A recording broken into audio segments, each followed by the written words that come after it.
ఈరోజు లంచ్ కోసం ఏం చేశానో చూసేద్దామా. ఈరోజు లంచ్ కోసం క్యాప్సికమ్ అండ్ మ్యాంగోతో రైస్ అయితే చేస్తున్నాను. ఎవరికైతే ట్యాంగీ ఫ్లేవర్ నచ్చుతుందో వాళ్ళకి ఈ క్యాప్సికమ్ అండ్ మ్యాంగో కర్రీ ఖచ్చితంగా నచ్చుతుంది.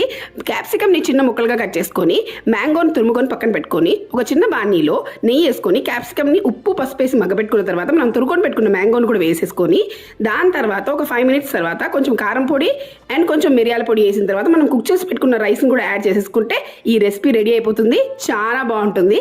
అండ్ దాని తర్వాత పెరుగన్నం కోసం ఈరోజు నేను బ్రోకలీతో పెరుగన్నం అయితే చేస్తున్నాను. కొంచెం బ్రోకలీ తీసుకొని కొంచెం నెయ్యి వేసుకొని బ్రోకలీ వేసి ఉప్పు వేసి మగ్గబెట్టుకున్న తర్వాత మనం కుక్ చేసి పెట్టుకున్న రైస్ని కూడా యాడ్ చేసి పెరుగుని కూడా యాడ్ చేసి కలిపేసుకుంటే ఈ బ్రోకలీ రైస్ కూడా రెడీ అయిపోతుంది. చాలా టేస్టీగా ఉంటుంది.